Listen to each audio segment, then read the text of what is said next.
Normally I have something to say about the Parsha or what's going on in the world, but this week I don't have much on my mind. I mean, a lot of the stuff they said about the craziness in the world, Erev Rav, Amalek, and the Meraglim, that's all coming true. What do you call it when you have a movement or a group of people among the non-Jewish world who are busy trying to destroy their societies? Our sages have recognized that there could be, for example, prophets among the Gentiles. The only question is there's some who take, like we saw, something literally that there can no longer be prophets among the Gentiles. Or they say that Bilam was the last one.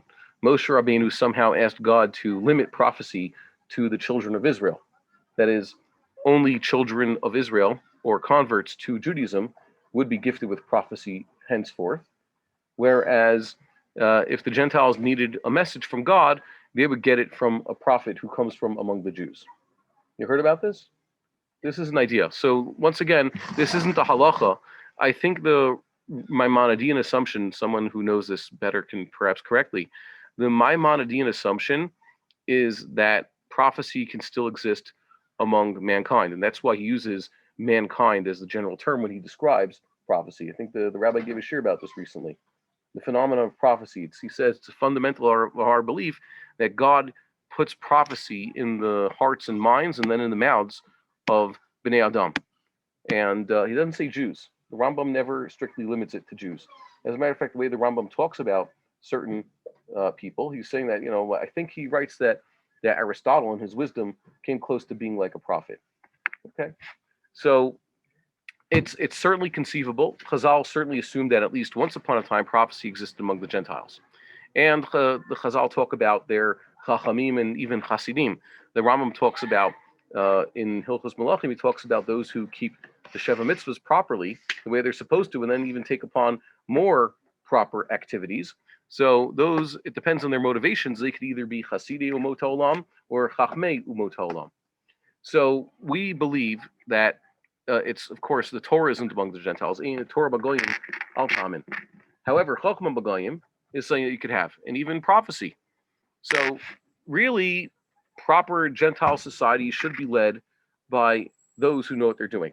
And hopefully those who know what they're doing step up and lead.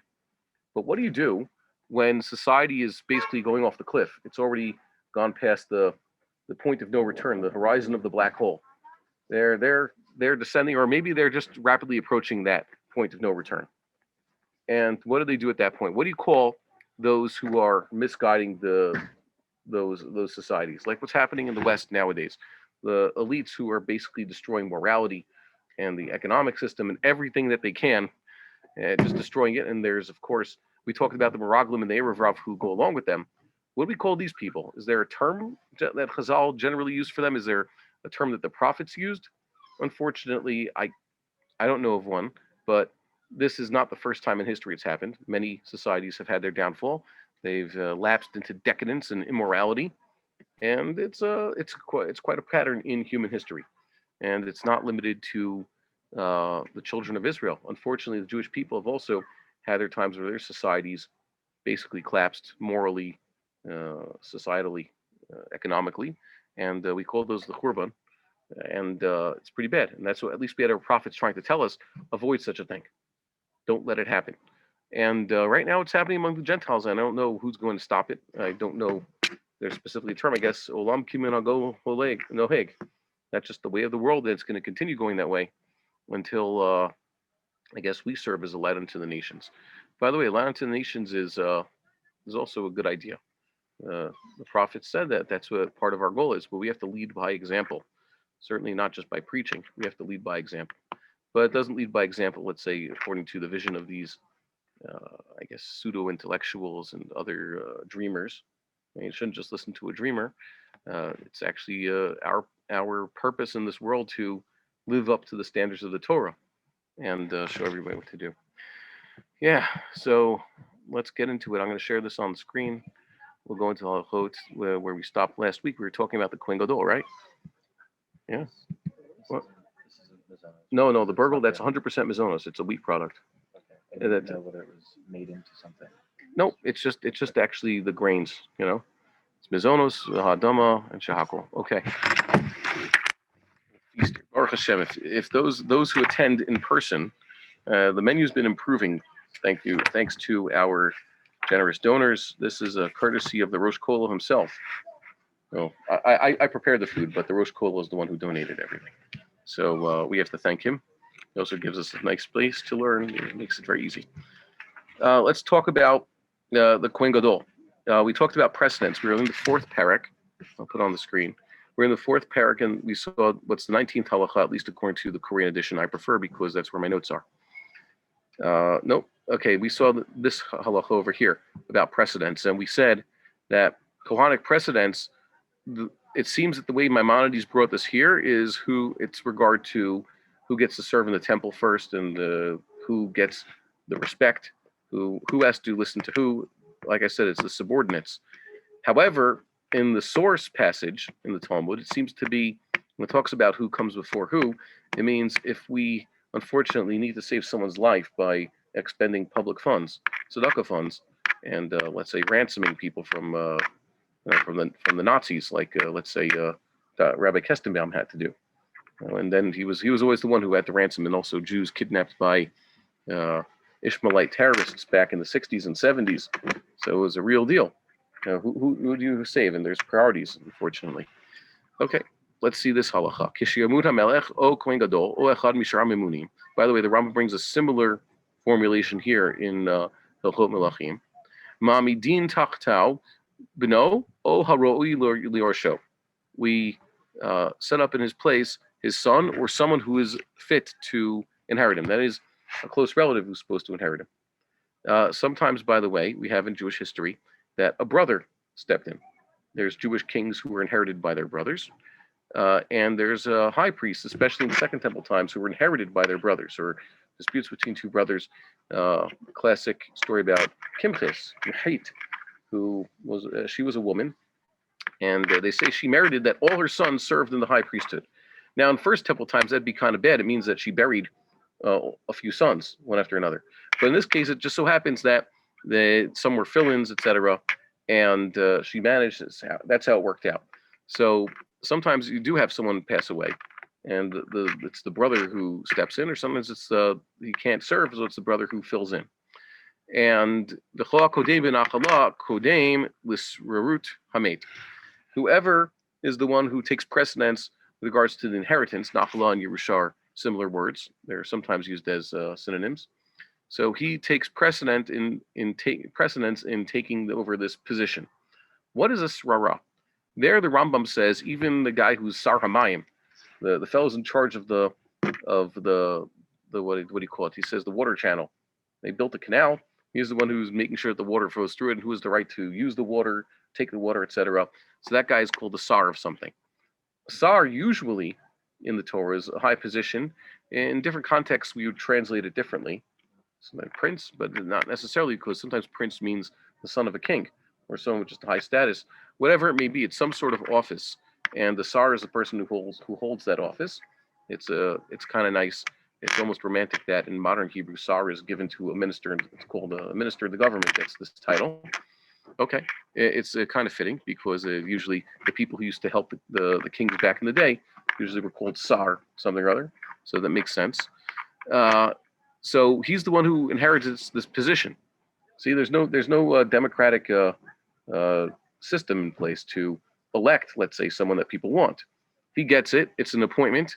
Of course, perhaps the original position, who gets to choose it? Usually, a Sanhedrin or someone else in charge does these appointments. He at least has to be a sufficient fill-in terms of his wisdom, chachma, to do what he needs to do. Oh, biyira, or at least fear of God. Yira means fear of God here, even if he's not, let's say, competent enough. Why? Because we assume that if he has Yira Shamayim and he's in this position, so the competence will come around. Maybe he'll have an assistant who can actually help him. For example, we have cases in the Torah where they fulfilled the halacha that the son is the one who inherits the kingdom, even if he's a child. He's too young. We've had cases of 6-year-olds, 7-year-olds, and 8-year-olds inheriting the Davidic throne. So what happens? They actually had someone else in charge, and they teach him how to grow into his role. And they even had this recently. Rebbes, Hasidic Rebbes have gotten this. The Stolner Rebbe, the current Stolner Rebbe, has been Rebbe for like 60 years. He was put in the position already as a 5-year-old. He inherited the position from his grandfather. You know this? He's got a Hasidus. That's where the accident happened 2 years ago on Shavuos, with the collapse of the grandstand. So that was his new shul. So it's one of the larger Hasiduses. Also, I'm descended on from them on my paternal side. So it's a Hasidus that's quite interesting. So the Rebbe's basically grown into this job. He does his job very well. He's also American, but he became the Rebbe at a young age because they followed this halacha that these swarot are held onto. And the Rambam says in Hilchot Melachim that these positions are held onto, and mishamrim lo ha-melucha, he says. They hold on to the melucha for him, so when he comes of age, he can have it. And this rule that it's hereditary is an explicit verse in the Torah. It says, "Hu uvanal b'kerev Yisrael." It says about the king, "L'ma'an yarich yamimam mamlachto," so that he shall have long days on his kingdom. Hu uvanal b'kerev Yisrael, him and his children among Israel. It means that his children. It seems to be saying that it's supposed to be his position and stay among his children. Now, the interesting thing about this is the Rambam says there that, yes, for the Davidians, it's supposed to stay permanently. For other groups, other dynasties, it's supposed to continue, but eventually, for whatever reason, it's going to stop. And that'll be the end of the dynasty, and that's it. We're not looking forward to, let's say, what's that word? The restoration of the Jehu dynasty, for example. Even though their descendants, they were not wiped out. Normally, that was the thing in the times of the 10 tribes. From Yeravam on, once it came time to switch a dynasty, so the new usurper would wipe out the family of the previous owners. But they didn't do that to Yehu. It says that his scion was assassinated, and someone else ruled in his place. And there's actually testimonies from Second Temple times that these families persisted among the Jews. But no one was saying, okay, we should reappoint them, bring them back into their position. And also in the times of the judges, they didn't do such a thing. Apparently, like I said a few weeks ago, Gidon was offered this, and he refused. He says it's not right necessarily yet. Perhaps it's I could take this. It's my right, but it is not right. Okay. Milamed shal malchut Yerusha. This pasuk says that at least the kingdom, the right to be king, is hereditary. So too, it's any inherited position, any office in Israel. Whoever's earned this position has earned it. Apparently, it becomes hereditary. So if you had a guy who was Sar Hamayim or Sar Ha'otzar, whatever it is, they should appoint his son. As long as, by the way, it's on condition that the son or someone could qualify, as the Euro. Of course, if it doesn't, if they don't find an heir, so they start again from the beginning. Okay, there the Rambam points out that also in Hilchos Melachim, that is, here we're talking about Kohanim. Kohanim have to be from a very specific part of the children of Israel, right? Aaronites. Melucha, not necessarily. You could have, Rambam, for example, entertains that you could have kings from all different tribes. And it so happens that we know that Yeravam was from Ephraim, Shaul was from Binyamin, David was, of course, from Yehuda. Baasha was Beit Yisachar. Okay? It is, Rashi assumes that Achav and Omri were also from Ephraim, and that Yehu was from Menashe. We don't know the source for Rashi's saying. Okay, I've never found that. People point this one out. How did Rashi know that? Okay, so it could be, or maybe Achav and Omri were from Menashe also. There's hints that Yehu was from Menashe. Either way, we have these other tribes, and the Rambam there brings Chazal, who says that you're not supposed to appoint non-Jews, or at least someone who's not from Jewish descent. Ad she'tiyeh imo miYisrael. So you're not supposed to have Gentiles enter this. There are those who wanted to claim that when someone converts, don't forget the klei. When someone converts to Judaism, he's 100% Jewish. But the rabbinate, calling someone Rav, is a form of Srara.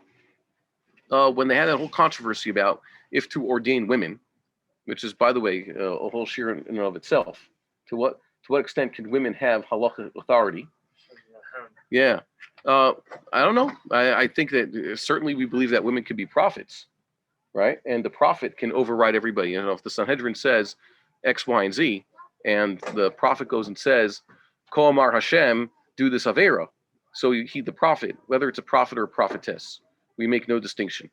So you can entertain this. Whatever. It's not, maybe we'll have a share about this, but for now it's not.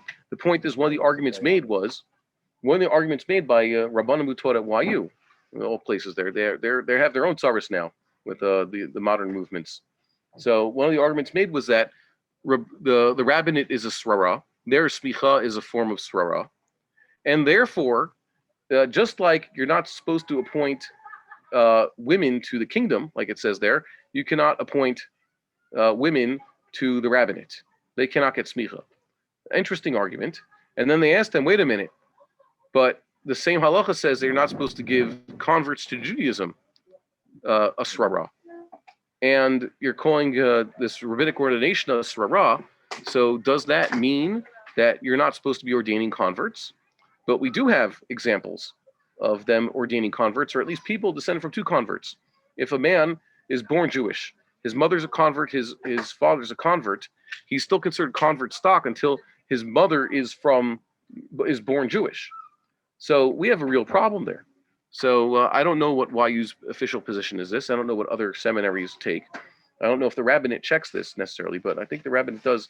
You know, they look into it. They're already postling people's gerus, right?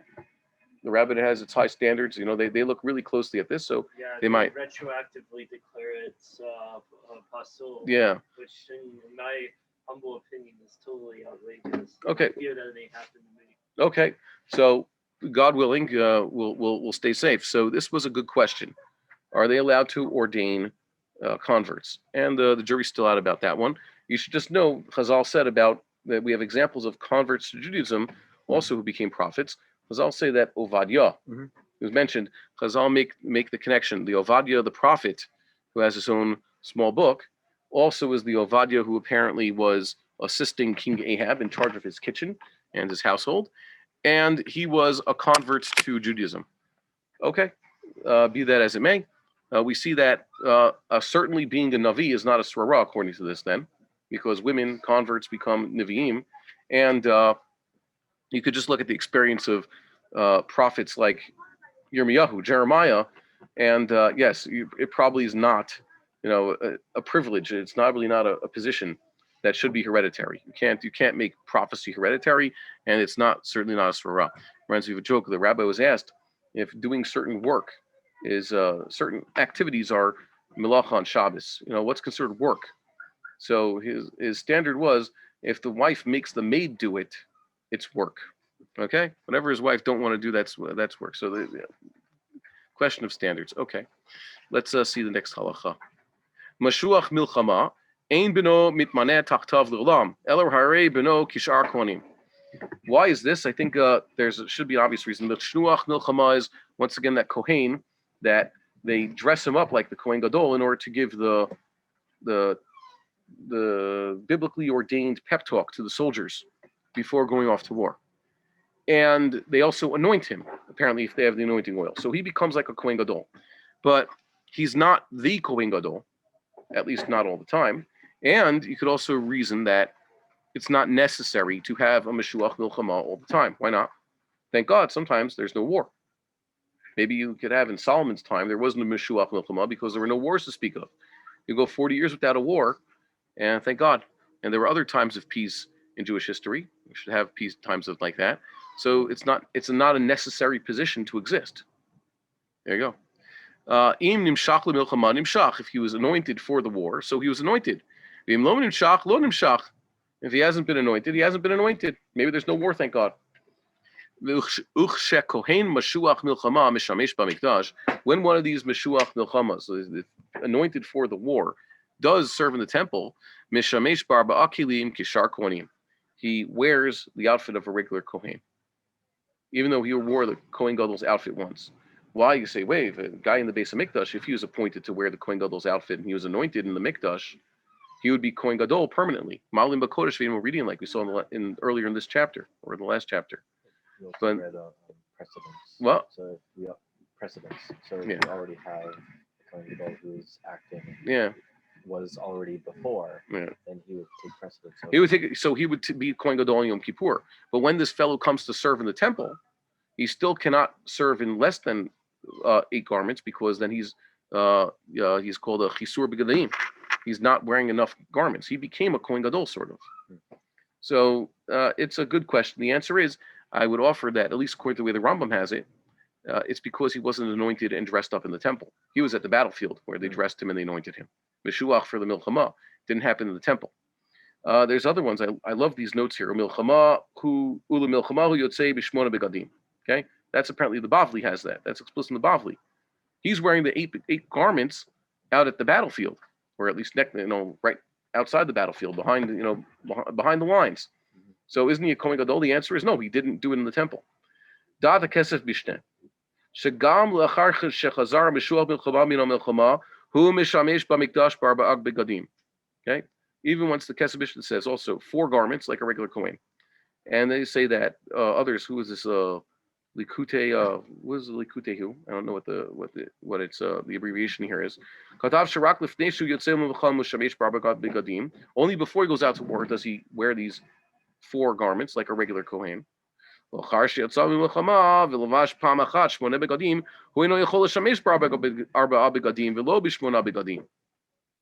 comes back from the war, he can't just wear 4 garments because that's lowering his level of holiness. But he can't wear the 8 garments because he's not the Kohen Gadol. So he shouldn't. He should just avoid it. Avoid the suffix. And this is, once again, the Evyatar precedent. Fellow who was Kohen Gadol being replaced permanently. So he should just stay away. Don't serve. Okay. Ma'alin misrara misrara shehi gedola mimena. You could always, move up the ladder. You could promote people. You could go up they could get a higher position. Vein moridino tolis rara shehi limata mimena. You cannot lower someone's position. This is something halavai that people would understand here. I know that there was Rabbi Bar-Hayim knows about this case also. There was a fellow who did a little rabbinic work, and he was basically pushed out, falsely accused of heresies and things like that.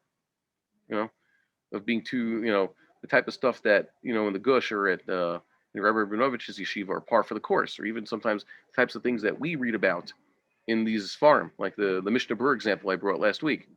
So just mild stuff like that wasn't good enough. So they basically, pushed him down. But they apologized. They said, "Oh yeah, that was a mistake." People realized what they had done. Like they had been under the influence of satanic forces. By satanic, I don't mean like the Goyim say, like devilish. I mean satanic as in, what does the Satan mean? It means a person who accuses others. It means a prosecutor. That's what I mean by that. So prosecutorial forces. So they never actually, brought him back up. Malim Bakodesh Vein Moridin, they didn't, realize they at least have to put him there. Let's say you have a Kohen Gadol actually. Oh, I skipped the line here. We can't demote people in Israel. This guy was sar something. He can't be given a menial position now. Ella im sarach. Sarach means he went bad. He did an actual avera. What does sarach means? An avera? It means, witnesses. It doesn't have to be an isur skila, like he was violating Shabbos or worshiping idols. Sufficient that he ate a ham sandwich, which is just a malkut or something like that. The Kohen Gadol shavar v'rash chayav eleh malkut. Let's say you do have a Kohen Gadol who has now is liable to be lashed for whatever avera he did with witnesses. It was due process. Malkinoto b'veit din shel shlosha. He is to be punished physically with the lashes in an ordinary beit din, just a court of 3. Kishar mechuyavei malkot, like any other persons who are liable to lashes. The chazer ligdulato, but then afterwards he's been lashed. Remember the rules with the lashes is nikla achicha. Once he's been lashed or he's gotten his punishment, he is now once again your brother. He's not a rasha. Bin hakot a rasha. When he's convicted, he's a rasha, so they have to lash him. But after he has been lashed, he is once again your brother, so he returns to it. What do you do? The Chazal had a procedure for a person they constantly will have to lash. Once we have a 3-strike policy, by the way. Yeah, so don't get that, and that's a good thing. We're talking about before Yom Kippur, the digression. Before Yom Kippur, there is a practice that some take symbolic lashes, right? They say about this that Ahab himself in his last 3 years he was a penitent and he needed to have himself lashed, but he was a king. You can't lash the king. You're not supposed to. It's not proper. So who's going to lash the king? So he invited Yehoshaphat Melech Yehudah, another king. He was the one who administered the lashes. To them, they're equals. So that would be okay. And they have this practice. I think that for many, you don't necessarily have to be lashed. Chazal didn't say, yes, take lashes before Yom Kippur. They actually, Chazal say, stick to what the Torah said. How do we afflict ourselves on Yom Kippur in order to initiate the tshuva process? Yeah, fasting. It's enough that you do what the Torah said to do. The sages never said, lash yourself on Yom Kippur before Yom Kippur, although it could have a humbling effect. There's all sorts of things that one can do to humble himself, and if symbolic lashes is the way, then so be it. I know places where they do that. Have you ever seen it? I keep telling myself I'll go to the minyan where they do it, but it doesn't work out every Yom Kippur for whatever reason. And that's another thing. Someone was asking. I think the rabbi was talking about various practices before Yom Kippur. We saw about kaparot and tashlich. There's a third practice, kaparas, tashlich, and there's a third minhag that basically those on the ball know not to do. Has anybody, you guys do tashlich before? You've always do tashlich? I mean, unfortunately, I did last year. Okay. I found this out. I didn't understand this. It wasn't something my father ever took us to do. Yeah, we did a tashlich-like thing eventually later on, but we never went to tashlich on Rosh Hashanah. And also I went to yeshiva. Well, we came to Israel the first time. It just wasn't on the schedule. It wasn't the thing. In yeshiva in New York, the menahel heard that some guys went to tashlich and basically forbade it. Why? Because it was a social thing. I went, I think when I was 22, not for tashlich, but, to meet a girl. So I went with my brother, whatever. And back then that was a thing I used to do. Maybe I was 21. But we never went to tashlich. And I think I understood why. My father never had such a practice. The only going was, of course, opposed to such a thing. And so were many achronim who were on the ball. Oh, Rishonim too. Yeah, Rishonim. Well, it's not explicit because it wasn't really done enough for them to oppose it. Yes, many Rishonim were aware of kaparot, and they explicitly said you shouldn't be doing it. As a matter of fact, the uncensored version of the Shulchan Aruch has it. It's forbidden. Now it's a toned-down, censored Shulchan Aruch. You shouldn't do it. But that Shulchan Aruch leads to addressing the issue. But tashlich was such a rare thing, at least at certain points, that it wasn't even addressed by the Shulchan Aruch and others. It's not even mentioned. Is it mentioned by the Ramah even? I have to check. I don't know. Okay, but it's not the thing we do. So I keep forgetting what the third one is. The tashlich, the kaparas, and another minhag. So, like, What? defeating fish demons, satisfying. No, that's Yeah. the origin. Okay, so it could be. Kaparas is saying that.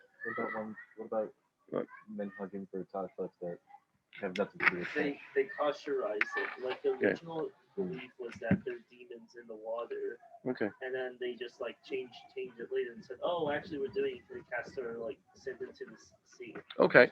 So one of the things that I'm more offended by kaparas because they take the Ramban's whole rebuttal of the Rambam. We discussed this last year. The Ramban's rebuttal of the Rambam is in Parish 2 Sefer Vayikra, and he's explaining the esoteric ideas behind korbanos. According to the Rambam, korbanos are just a thing that the Torah told us to do because that was the mode of worship that people knew at the time.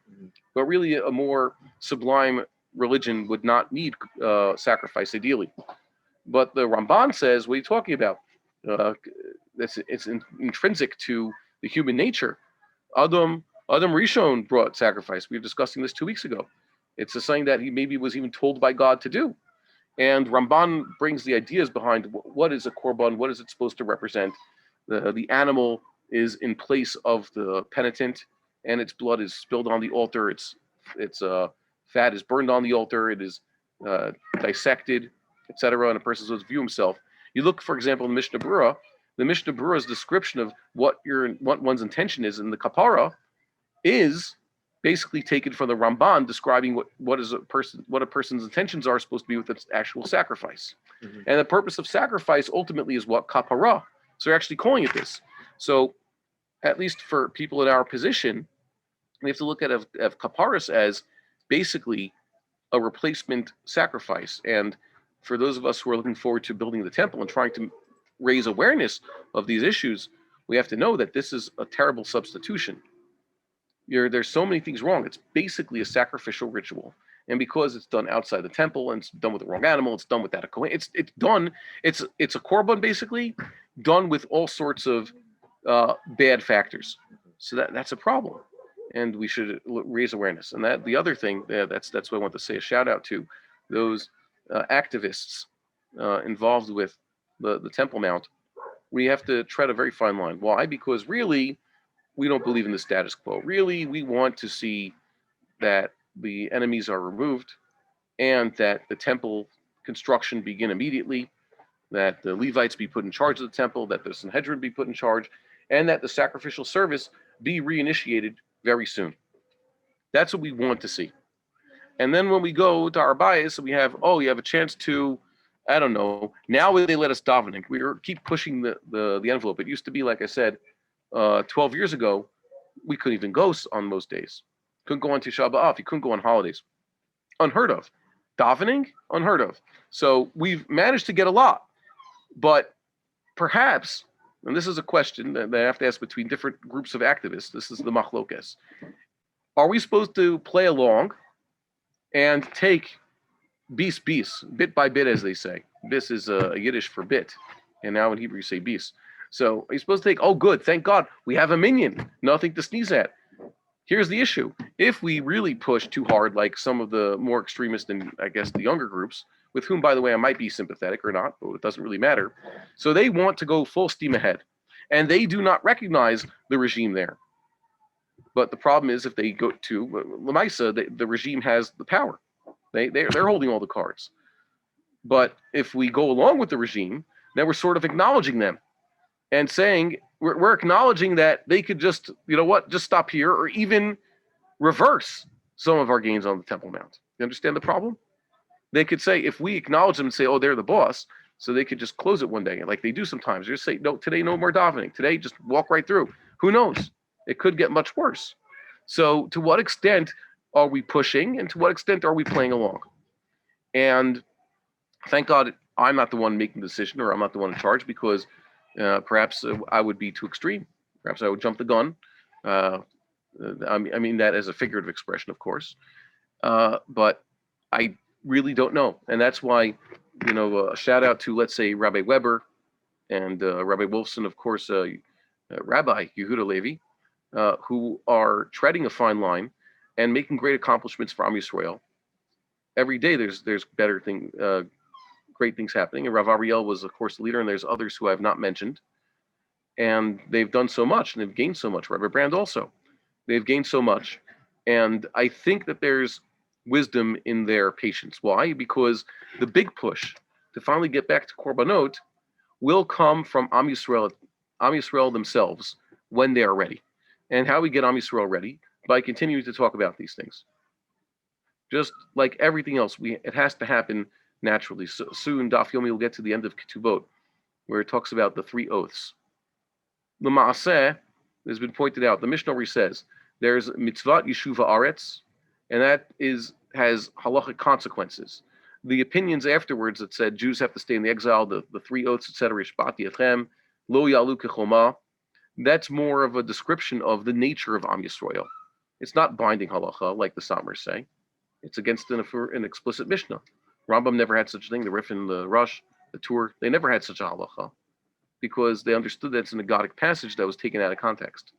But what it does mean is that Am Yisrael would have a tendency, all the terrible years of the Galut, to stay in the Galut. It's almost as though they took an oath to stay in the Galut.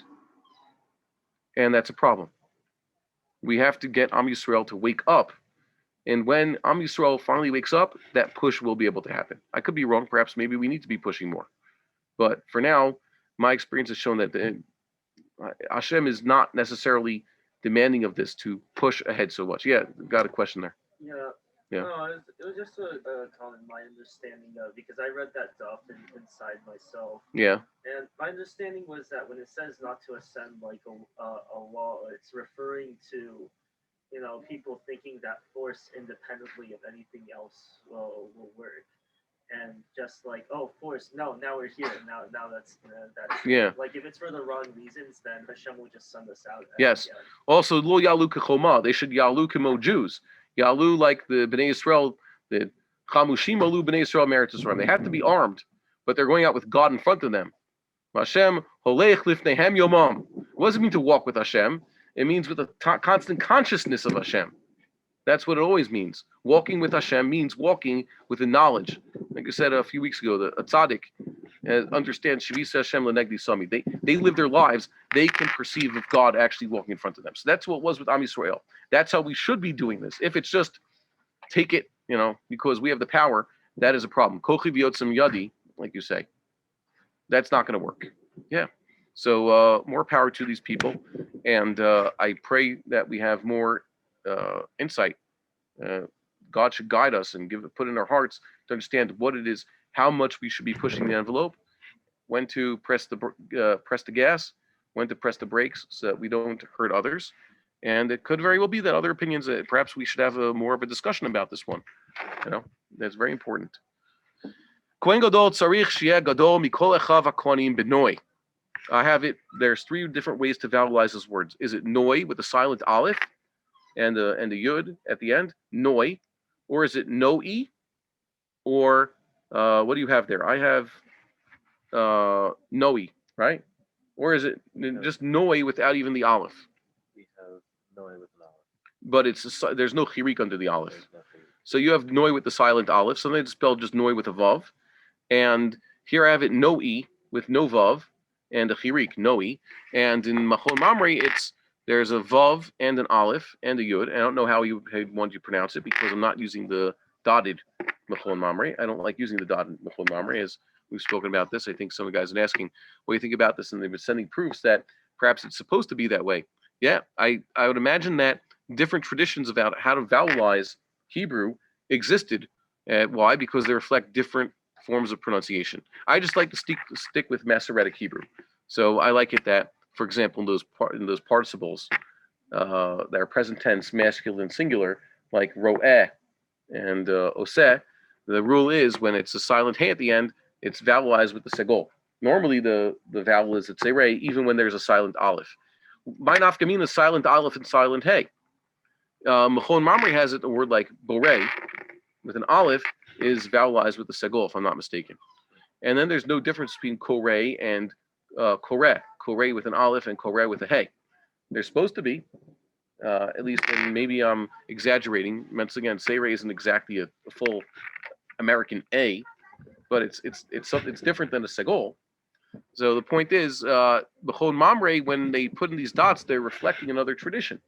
And yes, it could very well be they have their basis. I'm just trying to stick with a standardized Masoretic system that, by the way, was standardized, more than 1,000 years ago. So we're just going to stick with that. I don't think it's worth.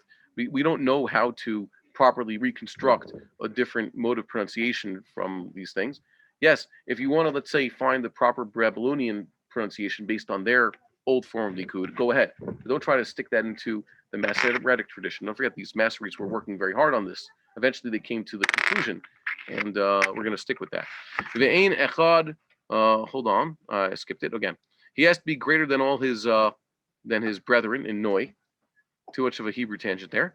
B'cholach, strength. Be'osher, wealth. Osher with an ayin is wealth. B'chochma, wisdom. Uv mar'eh. Where's your says that the Kohen Gadol, who inherits, the son who inherits, should be, at least, if he doesn't have the chachma, he should at least have the fear of heaven. Where's the fear of heaven here? Yeah, I guess all the Kohanim, they work in the mikdash. They're taking their lives into their own hands. They have to have fear of heaven. In this case, he should be even better than everybody because it's a physical rule. All these things are physical. See this? Noi is his looks. Koach is his strength. Osher, that's certainly external to the man himself. Chachma, that's the only one that might be, one like an attribute that we could say a good midah the person should have. Uv mar'eh, also how well he looks. What's in between noi and mar'eh?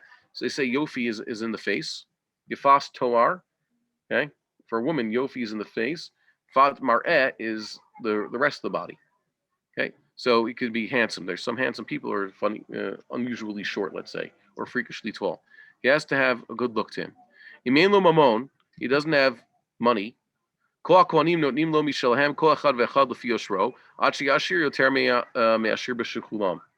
they can enrich him. By the way, there's a story about how there was this Kohen who was fully qualified to want to be Kohen Gadol. They put him in the valley and they filled it with gold. Obviously, it's exaggeration, but the point is, this was an explicit case mentioned by Chazal that there was someone qualified, except he didn't have the riches, so they made him rich.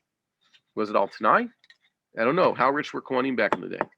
Good question. Excuse me, I'm going to have a drink. Ooh, I guess maybe we'll take a break to refill this also. You guys want drinks? You guys had enough to eat everything? Is it good? Yeah, this is really good. It's courtesy of the Rosh Kolo. Nice. Yeah. Baruch atah Adonai Eloheinu melech haolam she'akol nihye b'dvaro.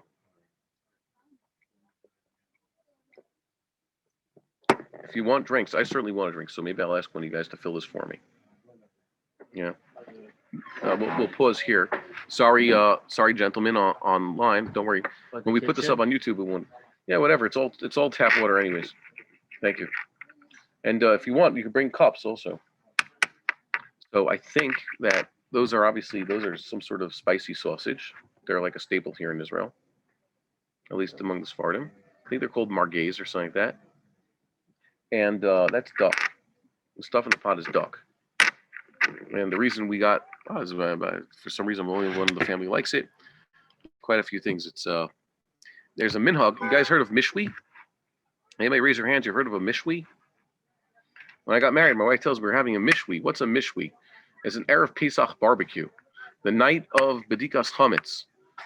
So they usually, I think in Tunis or whatever it was, they would slaughter animals in preparation for the Yom Tov. And then they're like, oh, good, now we have a glut of meat. So let's have a barbecue after Bedikas Chametz, that night after all the work is done getting ready for Pesach. Now you could actually breathe more. So you should have a barbecue the night before Pesach. I'm a little bit opposed to it. Chazal said, Erev Yontif and Erev Shabbos, you're not supposed to make a meal just stam. Unless it's a real Sudas mitzvah, that's the time to do it.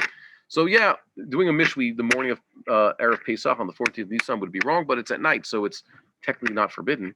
I just found it awkward. I don't know. Who can do such a thing? But whatever. So I guess we're basically having mishwi now. Why? Because we've gotten all the preparations for Yom Tov already done, and there was Baruch Hashem some extras, and that's what we had. We normally Thursday we don't eat fleishiks at all, but we were zocha because there was stuff brought into the kola today, and this is whatever. Thank God. So we thank the Rosh Kola for bringing this, and those who helped in the preparation.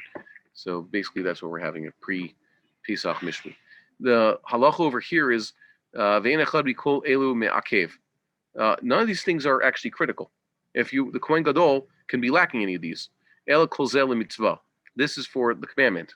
It's proper that he be Gadol me'echav. Okay? So it says Gadol mikol echav. This is a biblical expression. So he's supposed to be greater than all of them, and that's the mitzvah. Technically speaking, the etzem gedula that he has to have greater than all of them is that he be Kohen Gadol. How do we say he's Gadol me'echav? He wears the garments, or he gets anointed. That's the gadlut. That's what we said. The anointing, the translation in Aramaic means the anointing, the oil of greatness, revuta. Aval imnit rabah b'chol makom. See, the Rambam is now using the Aramaic word for the gadlut is the ribui. If he was made greater for whatever reason, nit rabah. And we said that. How do you make the Kohen Gadol mit rabeh? How does it happen? Through the process of just dressing like a Kohen Gadol or being anointed. Okay, very good. V'chayav Kohen Gadol linhog kavod ba'atzmo. He also has to treat himself more respectfully. He can't do what he used to do, just like the king. V'lo yakel atzmo im shar ha'am. He can't joke around, let's say, and be lightheaded with the rest of the people. He has to be aloof. In Hebrew, they have an expression from the army called merchak pikudi, which is, the pikud is command, and merchak is distancing. So there's rules against, let's say, officers fraternizing with their charges. You heard about this? You guys going to get drafted? Okay. So merchak pikudi means, for example, that let's say the commanding officer cannot sit around and eat garinim with the soldiers during their break. I did not serve, so I don't know how this works, but there are klalim. Merchak pikudi in its various forms is not It's not the term the Rambam uses, but he describes it with the Talmid Chachamim, for example. A Talmid Chachamim in Hilchot Deot, Rambam says that he has to have certain standards and stay away from others, not to eat with them, etc. So too, the Kohen Gadol has to take this on, and to an extreme extent. V'lo yiro to arom. They should not see him unclothed. V'lo b'veit hakisei v'lo b'merchatz. Well, what's the hava mean? Anybody going to the Kohen Gadol's house? The answer is, it used to be no one had his own, well, barely anybody had a private toilet or a private bathhouse. The bathhouse was a public place that everybody had to attend. So they'd basically have a specific time where it's just the king or just the Kohen Gadol. And the Beit HaKisei also, it's very hard to make sure that this is, only them there. V'lo kishu mistaper, and neither when he is getting his haircut. These laws also apply similarly to a king. Shnemar, ha-kohen ha-gadol me'echav, the kohen who is greater than his brothers. Milamed shnagim bo gedula yetera. We treat him with extra greatness. Ratzahu shir chatsu achirim imo harashup yado. If he lets other people into the bathhouse, so that's his permission. Whereas a king cannot do such thing. This is opposed to a king who has no right to waive the reverence due to him. Lo yikanes levera mishteh. He shouldn't go to a party. Well, he could actually go, but it means like he could wave hi. You go to the wedding and greet the chassan hakal, but he's not going to sit down and eat with them. Velo lisudot shel rabim. No public meals. Afilu heim shel mitzvah, even if they are sudot mitzvah. What is a sudat mitzvah? A proper one, a wedding between a kohen and a bath kohen. So his own son is marrying another prominent kohen's daughter, so he's not supposed to sit down and have the meal with everybody. Okay. He doesn't go with the rabbim. He eats with his, immediate family. He goes to the house of the avel. Avel is not a party. They don't really eat. People don't sit down and have food. Although nowadays here in Israel, there are groups of people who the house of the avel is full of food and they have parties. And then when they finish Shiva, they have a whole party. I don't get it. I was introduced to this by living here for so many years. Have you seen this?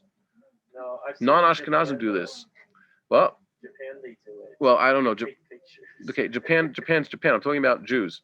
So I remember the first time my brother and I showed up at the end of a Shiva for someone, and it was basically a party. It was like a shloshim, whatever it was. But it wasn't a shloshim. It was like right at the end of Shiva, and it was in the afternoon, which means they're getting up from Shiva the next day. And they had a lot of food. And I've seen these things. I told my wife that whatever you do, when my time comes, God willing, far from now, you may not do that because I don't want you celebrating my death. Okay, don't make it into a party like these people do. I don't know why they do it, but the assumption in Chazal is that the house of Avel was not a party. They weren't eating, they weren't feasting, and it was a proper place for the Kohen Gadol to go to. Why would he go there? Of course, to comfort the mourners. He doesn't just go in a group with the other Kohanim. They actually have to be walking behind him to his right until they have a formation. They encircle him and they act respectfully to him. It says that Rav Maimon gives testimony that he knew Rav Maimon, the founder of Musada Rav Kook and the first Sar Hadatot, signer of the Declaration of Independence. You know about Rav Maimon? Rav Yehuda Leib Maimon. Original name was Fishman. He took the name Maimon when he moved to Israel. So he had a lot of Kisvei Agra, Ksav Yad. He put out the Sifrei Hagra. And he says when he was growing up, there was an old man in town who had seen the Vilna Gaon. That was their connection. He says they described the man who was obviously, had a certain look to him, tall, handsome, an obvious great person, surrounded by Talmidim in a semicircle who would walk them. So that's how they treated the Gra, those who were close to him. So too, this is the way they're supposed to follow the Kohen Gadol. And it says also, who was the one who had an entourage like this? And it describes, Chazal say it's not proper for any great man to go with at least two people accompanying him. It says Yishai was Baba Anashim, David's father. He was a prominent fellow and he was always surrounded. So there's two different perushim. Are you holding the makbili or the korein? It's a machlokes, makbili and korein. What does it mean, mimatza'o? Beino levena'am. So mimatzo is from the word emtza.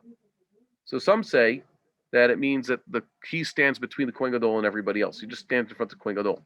Some say it's to his right. He's to the right, and the Am is to the left, which means what? So he's basically the Kohen Gadol sandwiched between them.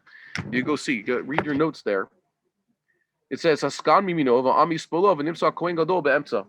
Okay, it makes the Sagan makes the Kohen Gadol be in the Emtza. Sagan's to his right, the people are to his left. But is the Kohen Gadol facing these people even? It's a little bit strange. And others say that no. You look in your notes, it says the Sagan is in between him and the Okay. I'll have to see what respect is, by the way. A lot of times what was once respectful, like what's a sign of respect? We stand up. But that's explicit in the Torah. Sign of respect for the elderly and the scholarly is to actually stand up. But I'm sure, like you mentioned Japan, I'm sure there's acts of respect in Japan that for us are, what does that even mean? We don't understand uh, what the gesture would do. And there are things perhaps, well, in Western societies, we stop being respectful of people. I'm sure there were other gestures in proper Western society that showed respect, but in other cultures would just be seen as strange. Correct? What we used to do, show respect. Bowing the head just a little bit is not a Jewish thing. Jews, when they bow, especially even you could bow to a person when you need to, they bow before the king. What it was it? It used to be like you do in the Mikdash. You get on your knees, bow, Almighty, my Lord King, Adoni Hamelech. They wouldn't just tip their head. Or here's the thing. I heard that they do in England is a curtsy. Okay, when a lady meets the monarch, and this is a British thing. You ever see a proper curtsy being performed? Okay, look it up. A curtsy is saying that a man has to do some sort of bow, like 3 bows at the waist, a waist bow, and a lady is supposed to do a curtsy. And a curtsy is like hold the skirt, saying like to cross the legs a certain way and take a little bit of a dip. You ever heard about this? You could see them. So they teach people who have to be in formal things how to properly curtsy. That's not a Jewish thing. And would people have to do this? No. Okay, so things change. Obviously, there's some things are not objective forms of or objective displays of reverence, but they're subjective. So to each his own. But the Torah does assume that there's certain forms of objective display. Okay. For example, standing up is one of the most important ones, and the explicit one in the Torah. Next, Vaskanu Meshuach Shavar Mimino. Who's to the right of the Kohen Gadol, or maybe it's to Mimino of the Sagan, right? Because the Sagan is already, according to this parish, the Sagan is to the right of the Kohen Gadol, and to his right, Vasagan Meshuach Shavar Mimino. Sorry, I got that wrong. The Sagan is to already the Kohen Gadol's right, but here now it says the Meshuach Shavar. If you have some sort of former Kohen Gadol, he also is to the Kohen Gadol's right. The Rosh Beit Av Avelim V'chol Am Mispolo. The Rosh Beit Av and the Avelim are to his left. So the Rosh Beit Av, by the way, we saw last week, the Rosh Beit Av changes how often? It's a weekly thing. Okay, there's a Rosh Beit Av, and each Mishmar has its Rosh Mishmar, but a Rosh Mishmar changes every single day. V'omer la'avilim tinu chamu. He tells the Avilim, you should be comforted. And they show their respect from these Avilim. How much can they respect him? The Kohen Gadol has shown up in their house. What are they? They're sitting on the floor. Their clothes are torn. And suddenly the second most honorable person in the Jewish nation shows up at their doorstep. So it's not exactly like they're going to wash their face, put on their nicest clothes to greet the Kohen Gadol, or even sit on a chair. So kefik kochan, it's not expected that they go all out to greet the Kohen Gadol. Mate lo mate, a close relative dies, one of the 7 close relatives, for whom normally a regular Kohen would have to contaminate himself and sit shiva. That's usually the same standard. Whoever the Kohen has to sit, for whom he has to sit shiva, that's for whom the Kohen has to contaminate himself. But the Kohen Gadol has no such commandment. It says in the Torah explicitly, he's not supposed to do that. He doesn't go to the funeral. This is a machlokas in the Mishnah, I think, in Sanhedrin. Remember, describes how he would follow the beer. So I'm saying like it goes around the corner and he comes, then he shows up. But the halacha here is nope, he doesn't leave. If he's at the temple at the time of his relative's funeral, he doesn't leave the temple. Or if he's home, remember the Kohen Gadol goes home at night. They close the temple at sundown. In the winter, the Kohen Gadol's home at 5 p.m. Sometimes we do funerals in Jerusalem. Sometimes we do funerals at 8 o'clock at night. So they have a night funeral. The Kohen Gadol does not leave his house. And for Nichum Avelim, he's going to sit down. He's going to receive uh, condolences. So they greet him in his house. השאר אבל עוזב את הבית שלו, לא? No, בשביל ההוויה, כן. לא שלו, Okay. של מישהו אחר, כן. Yeah. Vehu omeid bashura. He could also stand in the shura. Uskami minov rosh beidov mispalo. You guys have done shura. What's the shura? The shura is, right, they do this right after the funeral. They have two rows of men standing opposite each other, and the avelim are supposed to walk through the middle and receive their condolences. You guys done this before? Yes. Good, okay. So that you should, it's a mitzvah. This is the mitzvah of Nichum Avelim. And it says when he walks through, the Rosh Beit Av is to his left, the Sagan is to his right. V'omrim lo anu kaparatacha. We are your atonement. What does anu kaparatacha mean? It also says a person's supposed to say when he refers to his recently deceased parents in the first year, not alayim shalom, or like the Rambam said about his father, zecher tzadik livracha. That's the way the Rambam would write it, by the way. Zatzal is the one who used this for his own appellation for his own father. During the first year, he's supposed to say, Hareani kaparat mishkavo. I'm the atonement for his mishkavo is a nice word for his passing. It means he's now lying. He's now at rest. And that's a basic way of saying it should have been me. So the comforters are supposed to tell the Kohen Gadol himself. Normally, they say, min hashamayim tiduchamu, amoko minachem eschem. But in this case, their comfort to the Kohen Gadol is, it should have been us. We would gladly have taken your relative's place. Okay. V'omer lahem tis baruchu min hashamayim. He tells them, you should be blessed from heaven. By the way, it's a good thing because a Kohen, his job is to bless the people. Though, when they feed him the first meal for a mourner, there's a halacha that a mourner is his first meal after the funeral cannot come from his own food.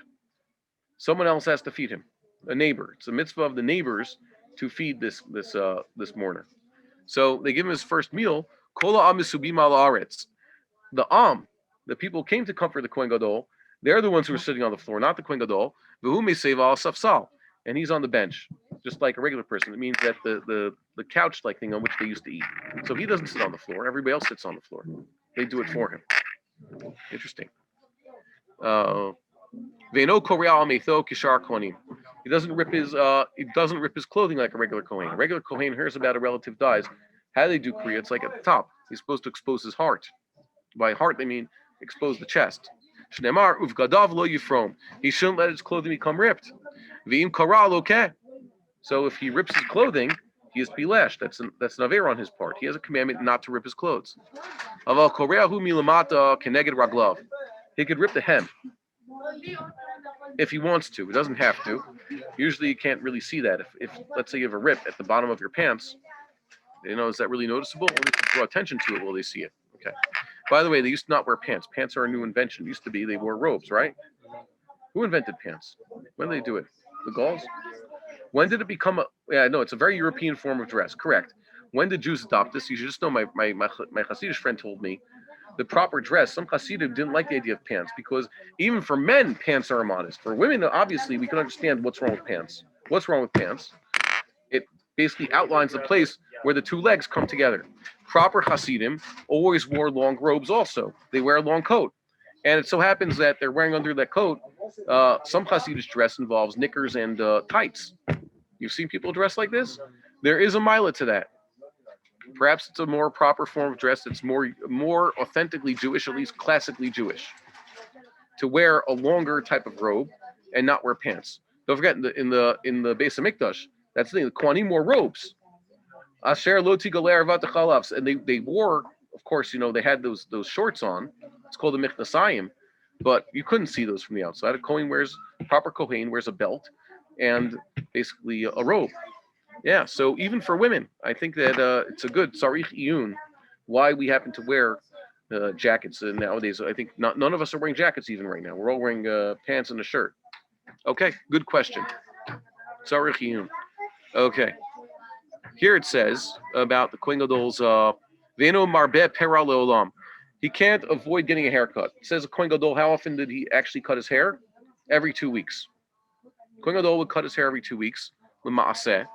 And Pera is, we saw this in a few different places. Pera means more than 30 days growth of the hair. what is the minimum for a Nazir is the maximum for any Kohen. So Kohen cannot have, in order to serve in the temple, we saw this, and we're going to see this again, the Kohen cannot have more than 30 days hair growth. That is a Kohen Hadyot. So a Kohen Gadol can never have a long hair, even if he's not serving the temple. Shneimar et Rosho lo Yifra. He should not let his head get wild. Yifra means to let the hair grow. For a woman, it says that when you have a sotah, it says Ufarat Rosha Isha. He shall let her hair grow. No, it doesn't mean grow. It means he takes off her head covering and lets her hair out. Okay, so for a man, pera is letting it just grow even more than 30 days. And for a woman, pera is uncovering the hair and just letting it out. Because the assumption was that women, to a certain extent, had their hair bundled up and covered. Correct? That was the assumption. That always was the assumption. I remember someone making the mistake of saying pera means having the hair uncovered. Just like when a woman, it means having the hair uncovered. So when it says a Kohen shouldn't have pera, it also means a Kohen should be wearing a yarmulke all the time. That's not what it means. For a woman, it means letting the hair out because, by the way, it's also an inherently feminine thing. We're about to see now. It's considered masculine and proper to have short hair. Let's get into this. It says here, Vafilu beit shelo yikanes lamikdash. This standard that he has to have short hair, we're going to see for a Kohen, it's apparently an issur to walk into the Azara with pera rosh. But for Kohen Gadol, it's all the time. Ella misaper me'erev Shabbos l'erev Shabbos. Ooh, he says every week to week. I thought it was 2 weeks. What I recall seeing the Gemara, it's 2 weeks. Made a mistake. Okay, take the white out to the video. I stand corrected. Every week, erev Shabbos to erev Shabbos. That's when the Kohen Gadol gets his haircut. This is as opposed to who, by the way, the king. The Gemara says there, Chazal told us that the king gets a haircut how often? Every day. They touch him up. Obviously, he doesn't have to sit in front of the barber. Nowadays, remember Rav Aviner mentioned this. Why should you grow a beard as a man? Because if you grow a beard, you won't need to stick yourself in front of a mirror every single day, grooming yourself like a woman. It's proper that a woman apply her makeup every day and always check yourself in front of a mirror. But once you're a nice man and you just let your facial hair grow, you don't need to touch it up that often. You won't not be primping yourself in front of a mirror all the time. So don't be clean shaven. But for a king, it's proper that a king have a touch up every single morning. Okay. A regular Kohen is maximum 30 days hair growth, right? So the easiest thing to do for a Kohen used to be is just to shave his head entirely, leave a little bit of payas, but basically shave his head. There's nothing wrong, by the way, against halacha for a man to shave his head, even with a razor blade, by the way. He can't shave his face, and he shouldn't shave off his payas, but the rest of the head can be shaved with a razor blade. And as you know, there are many people who do this, by the way. Al-Pi Kabbalah, there's something to this also. Kabbalah didn't create this idea. This is already alluded to, that it seems to be saying in Yechezkel that the proper way for Kohanim is just to get a really short haircut every single time. You familiar with this halacha? Heard about this idea? Yeah. Okay. And it says the Kohen Gadol is to use scissors. He's supposed to get what was called in the sages mentioned this. In Sanhedrin, it's called Tisport Lulianus. It says apparently a Julian haircut. So there are different shots. It says Ad Shereh Ki'iluhu Tzemach Ke'echad.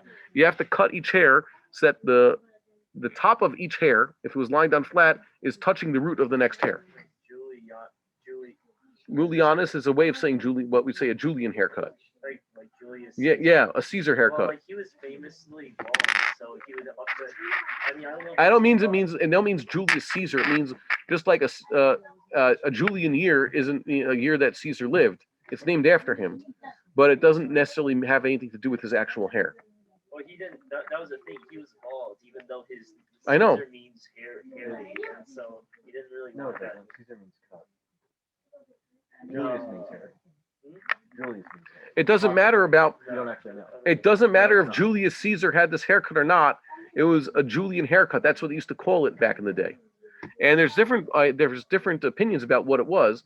You could look. Koran has a nice illustration that they put in showing what one says. It means it looks like rose. It looks like this, like you've seen in certain like reenactments of what they used to have back in Roman times, this type of haircut.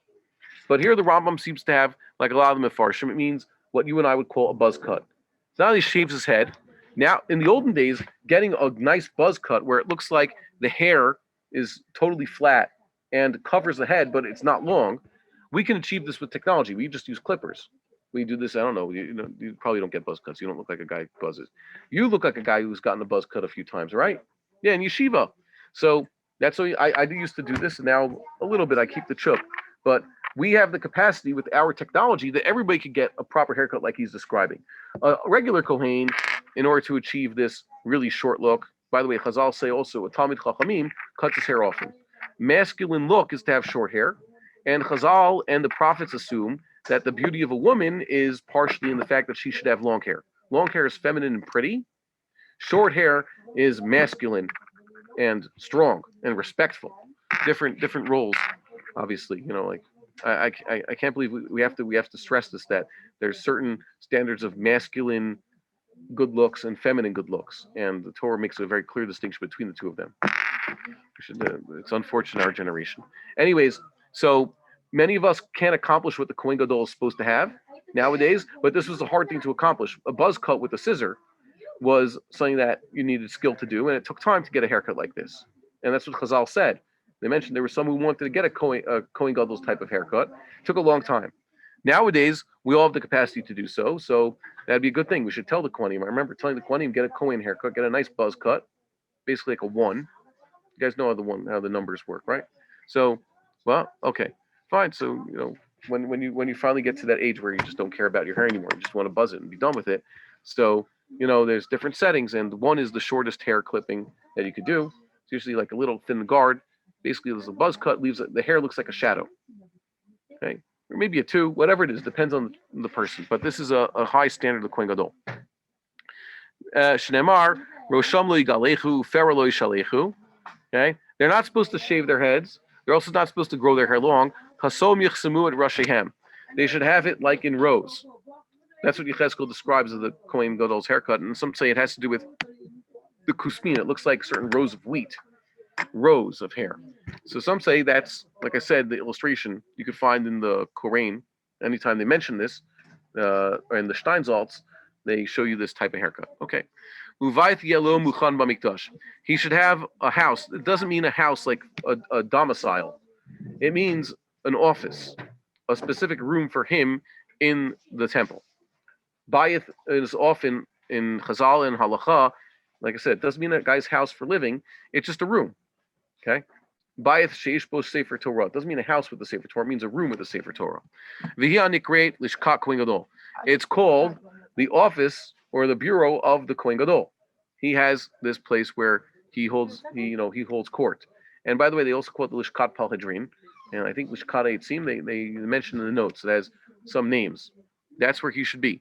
Uchvodo with Ifarto Shiyeh Yoshev B'Mikdash Kol Hayom. It is part of his glory and his honor to be not literally sitting, but in the temple all day. Okay, he holds court in the temple. He should only leave the temple to go back to his house. I thought you said his house is in the temple. No, here's how you know. Beito in this case means his actual house. Where his family is. Balayla o shah shtaim bayom.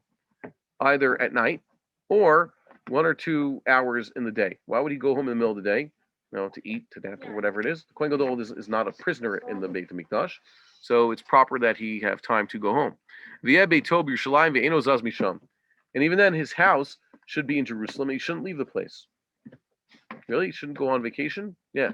I think sometimes you have a privilege. I think the current Prince Charles, King Charles, when he was Prince of Wales, told the chief rabbi, Rav Sachs, please don't do that. He told Rav Sachs that being chief rabbi is like being Prince of Wales. It's more of a predicament than a privilege. Okay? Sometimes you don't say, "Oh, I want to be Kohen Gadol. I want to be this." It comes with, there's a downside to it. Being Kohen Gadol isn't just for the honor. By the way, that's what they tried. That was the problem in Second Temple times. People went to the position because of all the perks, and they weren't willing to, take on the obligations. The Kohen Gadol done, he can serve as a judge. Sometimes he can be part of the Sanhedrin. V'daninoto. And he could also be brought up on charges. He could be sued privately. Remember, someone could have a lawsuit against him. That's a civil suit, or a criminal suit, or even an Avera suit. Okay, whatever it is. The others say we saw the Kohen Gadol Chas v'Shalom. Once again, we saw he eating non-kosher, for which he should be less. The example before. So they would bring him to court. Umidin alav. and they could testify against him. This is in distinction to who? The king. It says Davidian kings, they are meant to be judges, so they can also be judged against. But eventually they came with Takana, said Malchei Yisrael, that means kings from other tribes should not be put on trial. Apparently this is from the Herodian times, later Maccabean times, Herodian times. Why? Because those kings were obviously not Davidians, and eventually they all went the Sadducee way. That was the end of the Hasmoneans, and then the Herodians, Bekoshi they were from. You couldn't really find it. There was one good Herodian king, Agrippas the First, so he was decent. So Chazal said the problem with Herod, for example, they wanted to, even before he became king, they wanted to put him on trial, and I think it was only Shammai who stood up to him. And that's before Hillel even showed up. And the problem was, they said, if we let these kings they're not fit to judge, and they're certainly not fit to be put on trial, because then we're going to get ourselves killed. So they just, immunity. They shouldn't serve as judges, and they shouldn't have any, just ignore any crimes they may commit, and that works out. So that's a takana. So it says Malchei Yisrael don't get this, and it's a little bit of a problem. You should just know it used to be, the assumption was, in, let's say, biblical times, that a king can act as a judge. Instead of going to the judge, he used the court of appeals. It says a few times, King David had people appeal to him. King Solomon, of course, judged, and even some Ahab and his children served as judges. People appealed to them for justice. And they were able to do such a thing because that was assumed, and I think even in proper Arab societies, the local sheikh or whoever, depending on wherever has his time where the people could come in front of him, whoever has a grievance or whatever and can appeal to him, can have his case heard. And I think this exists also in places in Europe, technically speaking. Once again, the British monarchy, I heard, has this type of rule that, technically speaking, the king can be take on any appeal that he wants. He doesn't exercise his prerogative ever, because they have a constitution now and they don't do this, but that was something they used to do. Okay. At the end of the last paragraph, we said a Kohen Gadol who's done an Aveira, he's tried by a court of 3 and given lashes. If it's a capital case, he's accused of murder. He's accused of Chil Shabbos, or homosexuality, like the real bad Aveiras, So he would only be tried in the Sanhedrin. Moshe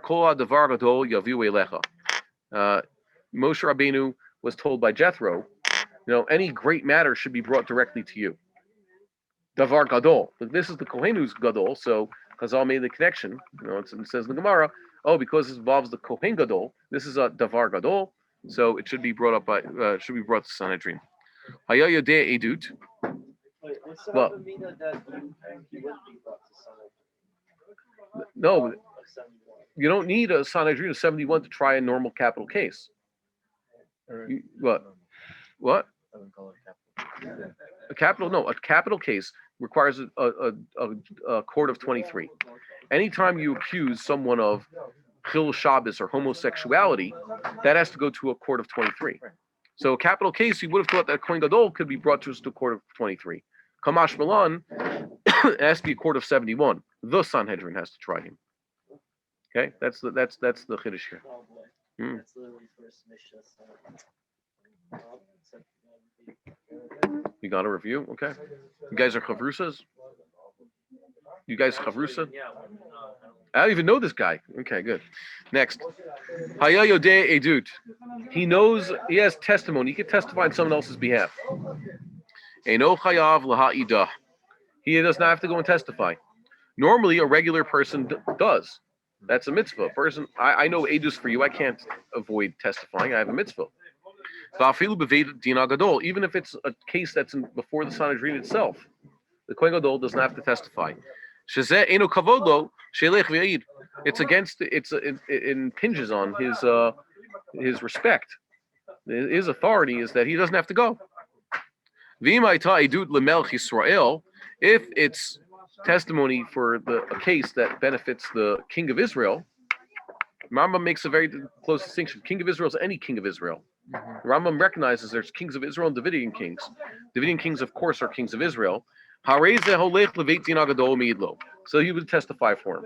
So one case of Kohen Gadol testifies if the king calls him to testify.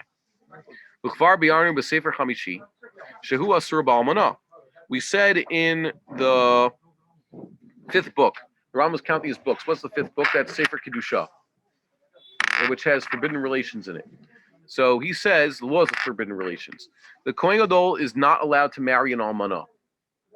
By the way, the Kohen Gadol, he could have married an almanah when he was an ordinary Kohen. He does not have to divorce his wife when he's appointed the kahuna and say, well, at the time that he married her, she was a widow. Okay? It means that if he's going to get a new wife after taking office, she cannot be a widow. Umitzuveh al betula. Once again, dafka, a virgin. A regular Kohen has no such requirement, for whatever reason. And if, once again, the Kohen Gadol had taken her as a wife before he had been Kohen Gadol, he doesn't have this. But he does have a specific commandment if, for whatever reason, he's single when he's appointed, which would be odd, or more likely he is to be married when he is in office, then she has to have the standard. He shouldn't have two wives. This is an explicit sugya there in Yoma. It says v'chi perba dov ad beito, beito zo ishto. So he could just have one. And there's the whole thing with Rabbi Yehuda there. How does he work that out? Does he need a backup wife? And there's a whole discussion whether he should divorce one al tanai, etc. It's a very interesting Gemara there. At least I found it interesting. But they point out this is a little bit tricky because we have a very clear biblical example of a Kohen Gadol who, it says, had two wives. Who's the Kohen Gadol? It says specifically he had two wives. It says that about Yehoyada Kohen. It says in Divrei HaYomim, why you saw lo Yehoyada Nashim Shtayim. Yehoyada, who is the Kohen Gadol who saved Yehoash, once again the child king we mentioned, took the throne at the age of 6, I think, because that's when Yehoyada put him there. He was the only survivor of the coup of Athaliah, who we mentioned 3 weeks ago. Well, I think Yoshiyahu was 8. Okay, Yoash was 6. Someone correct me. Check the Book of Kings. So Yoash was 7. 7. Oh, wait, hold on. Are you in Divrei Yamim or are you looking at Sefer Malachim? ספר מלכים. 7 years old? בן 7 שנים יואש במלכו. Okay, 7. There it goes. Okay. Thank you, anonymous voice on the computer. So I know, hi Yoni, you're not anonymous. Anyways, so Yoash at the age of 7 took the throne. Yoyada basically supported him the entire time. It says Yoash was on the derech as long as Yoyada was alive. And Divrei Yamim mentions Yehoyada's death. It says he married 2 wives, had many children, and then he passed away at the age of 130. Very happy, a good ripe old age, and they buried him in the sepulchres of the kings of David because the Davidic kings, because he had done so much good for them. So it says that he had 2 wives. Hi, Mai. How did this happen? How does this work with the halacha here? So a basic answer is that he had 2 wives over the course of his life. The point that I mentioned this is that he married later in life. He lived to be 130. In those days, it's remarkable that a Moshe Rabbeinu lived to be 120. We don't have anybody that late in the biblical period who it's explicit that he lived so long. And the point is that he had many children. Why? Because Yehoash later is going to totally forget the fact that he owes them this big favor, that Yehoyada basically saved his life and put him back on the throne and taught him how to be king. And he didn't show this proper gratitude. He actually had his son assassinated. So that's why it's mentioning this. So apparently Yehoyada had his wives, this was a halacha at the time, he had his wives at different times of his life. That's what it's trying to emphasize. Okay. So a Kohen Gadol is not supposed to have 2 wives. The Ravad has something in the Surah Bia about this. He's wondering, he says that technically speaking, only on Yom Kippur he's not supposed to have 2 wives. But during the rest of the year, perhaps, he's allowed to have multiple wives. He just has to make sure to divorce them before Yom Kippur comes around. That would seem to be the case. And we're going to see here that maybe it was, hold on. You know that there's a wild Gemara out there about who was the Amoraim who, when they went somewhere, said, who wants to be my wife just for a little bit? You know about this. Temporary marriages. For whatever reason, there's one who said that it was just to have a paspasalo status so that, let's say, the Gentile kings wouldn't offer them as part of their hospitality here, have some extra hospitality in your room where you're staying. That's the end of Gemara Avodah Zarah mentions this. Oh, I see. Yeah. So is there protection, basically? So you say, I'm sorry, I'm married. But the point is that a Kohen Gadol, for whatever reason, it might have been a privilege for a woman to say that she had been engaged. Remember, just giving her the Kesef Kiddushin is an act, and then they could break it off for whatever reason. So she could say that she's a formerly engaged to the Kohen Gadol, or some other reason. Either way, the fact is that he would officially divorce them beforehand. That's what seems to be an implication. That not that the Kohen Gadol can't have multiple wives all the time, but just on Yom Kippur. There's many cases learning, Seder Nashim nowadays. You get to Yavamis and Ksubis, you have all these wild ideas. To us, they sound, well, I said wild only because we're not familiar with this. Certain arrangements that on temporary seem mostly on paper. They used to talk about engagements and weddings that happened on paper, and then they're broken off, right? And miyun and things like this. These existed back in the day. Or girls, their marriage was arranged already when they were like 8 years old. Of course, the marriage wasn't consummated until much later, but you see that these types of things were happening. So it's not so radical to find that a Kohen Gadol, let's say, for whatever reason, when it becomes Kohen Gadol, has a wife and an engagement in the pipeline, even though he's not actually going to be marrying her. So he would divorce one of them, either according to the Rambam when he gets this appointment, or according to the Ravad before he has to serve in the temple for whatever reason. Okay, I think the bottom line is things were different back then, and we do not understand societally how it worked. So we'll just say that apparently that was normal, and there's something that we're missing here. Next, it says here, v'choletz, okay, and he can perform chalitza. What is chalitza? If, God forbid, his brother died without children and was married, so he performs a chalitza service to his sister-in-law. V'chotzin lishto, and if he's the one who dies, then his wife receives chalitza. Umiyabim et ishto. He can even perform yibun on his wife. This is in distinction to a king. A king does not do chalitza, and no one does chalitza to his wife because no one's going to be marrying his widow anyways, and no one's going to be doing yibum to his wife. Why?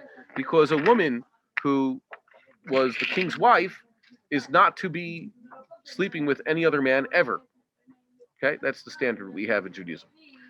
V'im geresh isha, let's say he divorced his wife. Mutarat li nasei li sharham, she can be married to some other man afterwards. Once again, in distinction to the wife, former wife of a king. If King David or whoever would have divorced the wife, so no one else would be allowed to marry them. Although Chazal do mention that perhaps a later king can marry them. An unrelated man who takes the throne can marry the previous king's widows. When did they say this was? The day in the Gemara says it was King David himself. Neshei Adonecha natati b'chekecha. The prophet Nathan rebuked David, said, I even gave you your own master's former wives in your bosom. Okay, you were allowed to marry Saul's widows, apparently. And others say, no, it means that he was able to marry into his family. That is, David, who was his first wife, and main wife, was a daughter of King Saul. So that was part of his privilege. I think it even helped David's claim to the throne. I'm the son-in-law. I'm not some stranger to this. I'm the family. I'm the most qualified for the job. Okay. I wanted to see what the Sanhedrin is going to decide with the Kohen Gadol and the king eventually, what standards will hold. Don't forget, a lot of these halachot were derived from the sages perhaps later in history. They're Torah Sheba Al Peh, Midot Torah Nidresha Bahem. Perhaps sometimes they weren't followed. There's certain generations where they had yet to expound these halachot. Okay. Bisman shekohen gadol nichnas lechalish tahavot. When is this? As part of the temple service, we're going to see this in Tamidim and Musafim. There's a certain point in the daily service where the Kohen Gadol just walks into the Kodesh, the room where the main room of the temple where the menorah is, and the other kelim, and he bows down, flat on his face. Shlosha ochazimbo, 3 hold on to him and they accompany him. Echad bimino ve'echad bismilo, one his right hand, one with his left hand. Ve'echad ba'avanim tovot shel ephod me'acharav. The way the ephod was is that it had 2 gemstones on the back, on the straps over here, where the front met the back. Okay, there was a strap there. So they hold on to that. He goes into the heichal and he bows down there. The chivan sheyishma hasagan kol ragav shel kohen gadol shehu yotzei. Once the sagan hears the sound of the kohen gadol's feet that he's leaving, why would the Kohen Gadol's feet make so much noise? He's barefoot. Large marble floors. They could hear the Kohen Gadol's feet. How do they hear the Kohen Gadol? He's got bells. He's got pomegranates and bells. He makes a lot of noise when he goes. Minishma kolo bevuol kodesh. She'll hear the sound when he goes into Kodesh. And by the way, it's not talking about in Yom Kippur where it's very Big Day Lavan, because the Big Day Lavan don't have these bells. Okay, the bells were specifically on his me'il. The me'il is the big techeles robe that the Kohen Gadol would wear. So he had bells, so they hear him. Magbil lo at a parochet. He lifts up the parochet, not the parochet that separates between the Kodesh and Kodesh Kodeshim, but the parochet that opened the main curtain that's in the doorway of the temple. Okay, a formal parochet.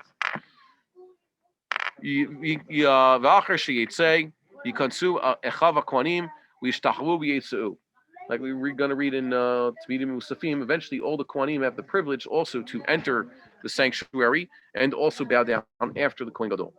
Now it's considered part of the service, by the way. It's a very thing that those who go to pray in the temple even today, it's very proper that at the conclusion of their prayers, they should also bow down somewhere. I do not think you're accomplishing much. Where do people bow down? Right beyond the Temple Mount. Right at the edge, outside the Temple Mount, beyond that gate, where it's not Temple Mount anymore, and that's where they bow down. But that's like bowing down anywhere else in Jerusalem. They have to then cover the floor. And yeah, it's bowing down, but it's in the right direction, and you could actually see the temple, but still not Ishtachvu Lashem Bahar Kodesh. They have not accomplished the bowing down on Har Kodesh, which is why I think many of us, remember we saw someone who was detained by the police for bowing down just over the line. I think he was mistaken, whatever, but he was there like, well, you're bow down here. It's like, what's the difference?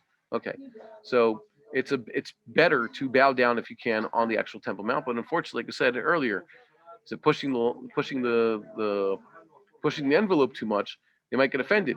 Is it worth it, for example, if someone knew that just bowing down in prayer on the Temple Mount would get one kicked out of the Temple Mount for the foreseeable future? Is it worth it? Is it worth being able to go there and daven every day? Or I don't know. Or being able to do it right? Good question. Tzarich Yun. Let's see the next one. Any day he wants to offer the Ketoreth, he can offer the Ketoreth. That's his decision. Why is this important? Well, we see the halacha is Chadashim Laktoret. It says in Yoma, I think, that it talks a lot of things that we know about how the Talmud was offered is in Yoma, by the way. Okay, the first two prakim just describe the daily service in the temple. So it says that they wanted to give every Kohen the chance to give Ketoreth. Doesn't mean that that's it. You only get to do it once in your life, because let's say you're there on service and there is no new guy. So you could bring Ketoreth again.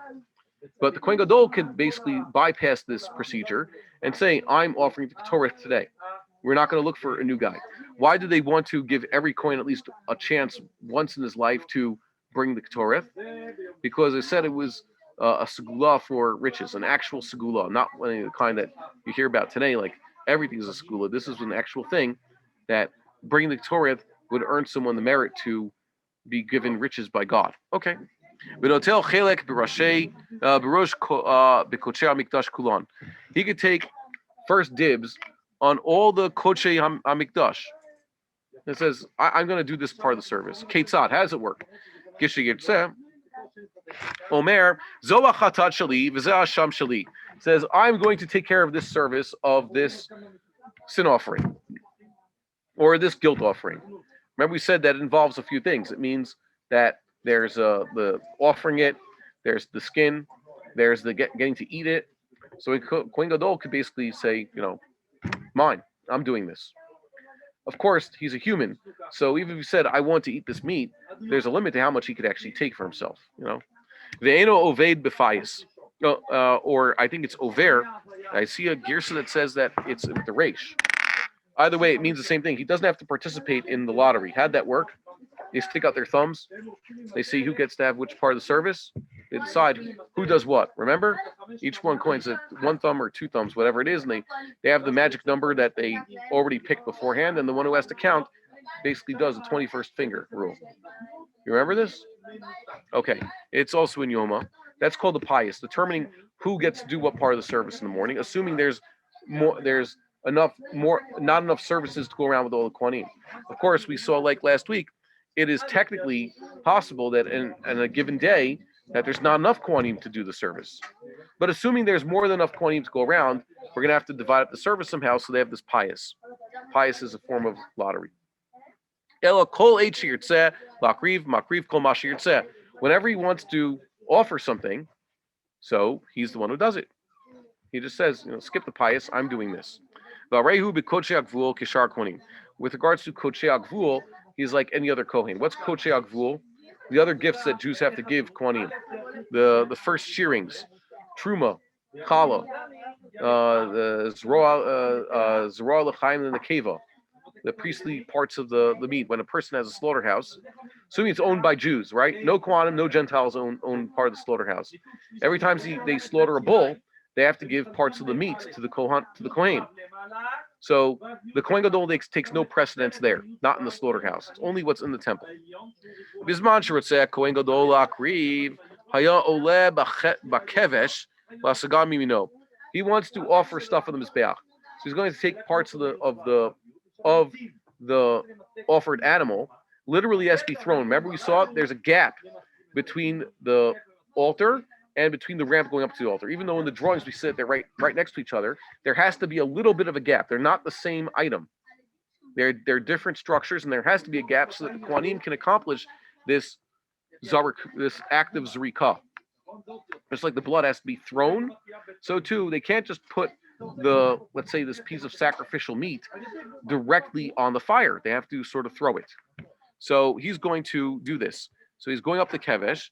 The Sagan is on his right side. He never goes alone. He gets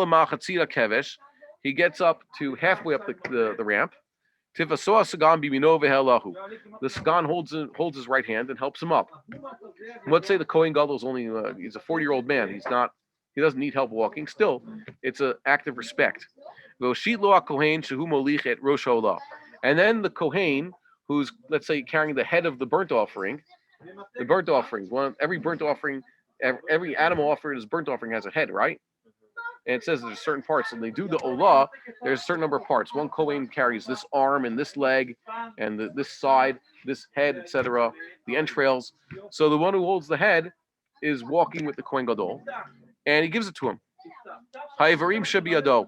He gives the pieces that are in his hands, gives to him. The Kohen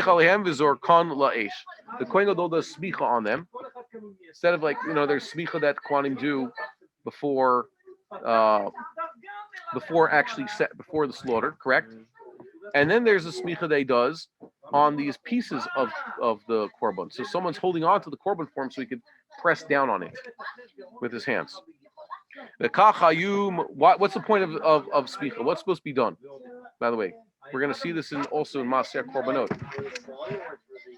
No, smicha. What's the point of smicha? Let's say you get to bring your own sacrifice. You are going to do smicha on your burnt offering. Huh? Okay, but what does Chazal understood it means? It's the point where, it's the point of vidui. Just like on Yom Kippur, it says the Kohen Gadol actually does a form of confession when he does the smicha. So too, anytime a person brings a korban, the Rambam's going to write that if it's a chatat and a asham, so that's when the offerer offers his confession. He's about to slaughter this burnt, not a burnt, it's this, like I said, a chatat. It's a sin offering. So he's going to rest his hands, the kol chocho, on this animal's head and lean on it, and he's going to confess. And if it's a todah, he's going to offer words of thanksgiving. And if it's olah, he's going to offer his prayer, whatever it is. So too, the Kohen Gadol, apparently, he has this opportunity now to do a smicha on this particular piece of the animal, even after it's been dissected. Okay? It's called nituach. The modern Hebrew word for surgery is also the verb that's used in the halacha for taking apart the animal as part of sacrifice. Okay. So mechalihen, v'zorkan la'esh. He leans on them and then he throws them. Literally, he has to throw them. It doesn't have to be an overhand throw. Although some pictures you see that we saw in the Machon Mikdash shows an overhand throw, and other more gentle ones shows an underhand throw. Okay. V'kach hayu moshitin lo sha'ar ha'evarim. That's how they hand him the rest of the pieces of the korban. Kol echad ve'echad noten avrim shebiado l'roshan, l'rishon. Each one hands what he has over to the next guy, to the guy in front. V'rishon noten l'kohen gadol. The one at the head of the line gives it to the kohen gadol. V'hu somech v'zorech la'esh. He leans his hand on this piece of the korban, and then he throws it into the fire. The Kohen Gadol says, I just want to do smicha on every piece, but I'll leave it to the other Kohen to throw into the fire. That's also his prerogative. Okay? The only person who does smicha on evarim, different pieces of the animal, once the animal's already been taken apart, that's only Kohen Gadol. That's part of his honor, okay? Part of his privilege. Every other smicha is on an animal that's still alive. That's done before the slaughter. Okay. Now let's go back to the Rambam's now done with at least the Kohen Gadol for now. Regular Kohanim. A Kohen grows up. Ish. He becomes a man. When does a person become a man? 13. Harei hu kasher la'avodah. He's now fit for service. Aval echav kohanim lo ayu manichinoto la'avod ba'mikdash. His other kohanim, his brethren, did not let him serve in the temple. Ad sheyeh ben esrim shana. They had the standard 20 years old. Could learn, but we saw also Levi different standards. But a kohen, they would only let him work at the age of 20. I always wondered about this one. Is there a special outfit that Leviim wore? Rav Ariel and Rav Makover discussed this. They say it's implied in a few psukim that the Levim had different uniforms and people knew they were Levim. The Torah doesn't dictate. Perhaps it's something that changed from time to time. Certain generations, Levim had a very specific form of dress or a uniform, and sometimes not. But what about a Kohen Gadol? We've seen that a Kohen has to have a short haircut. And we know that before the invention of shavers, micro cuttings, it was basically impossible for a Jew to be clean shaven unless he had a good depilatory. Correct? What's a depilatory? Chemical. Well, doesn't have to be a cream. It's a chemical means of removing the hair, which is, by the way, not forbidden according to the Torah. Was there a standard that of beard hair or facial hair that a Kohen had to have? I don't know. I've never seen such a thing. According to those who permit a Kohen, let's say, or let's say a regular Jew, to use the usual shaving devices that are common, because a lot of rabbis do, especially in America, where they used to say, like the yeshiva which I attended, they had a rule you had to be clean shaven, and there have been some prominent rabbis of the last generations who are clean shaven, and it's not a new thing. Of course, there are many who say that really you shouldn't. Anyways, it's just as bad as shaving with a razor. I think Rabbi Bar-Hayim says that you're not supposed to do that. But is there a standard of a Kohen? Or let's say he happens to be 20, but he's not a guy who's reached 20 years old. He's not the most facially hairy guy. Would they let him serve in the temple? Not a mum. We're going to see there's different mumim of a Kohen. If he has a certain baldness in certain ways, that would disqualify him. But we never saw anything about the beard. Well, without any kind of facial hair, are they even allowed to do content? Yes, apparently. Doesn't say. Remember, the standard to be an ish, he just has to be an ish, which means 13, and by the way, have pubic hair, which we assume he has. Oh, okay? I see, because I was thinking there's a halakha that they're not supposed to do it unless they Okay, that's the standard of bar mitzvah. To be an ish, a person has to be 13 years and 1 day, and also for women, every adult in halacha has to have pubic hair. Some, like 2, at least. But that doesn't. That's much easier to acquire. That just happens. So happens that, let's say, human males, their beard comes in a little bit later. It's time delayed. And you even have some people like Rabbi Yochanan. It just never really gets to a lot. Okay, maybe it's a good thing, But I've never seen standards of facial hair. There's 2 things I would have a havamina, but I haven't seen it. That a Kohen should at least have natural growing hair. If he doesn't his beard never comes in, or is very weak, maybe he's disqualified. Or lehefich, let's say he can grow hair. The only question is he cuts it too short. He shaves his face on a regular basis. He's a regular 1950s Jew. Okay, when in the 1950s, even the rabbis didn't have beards, right?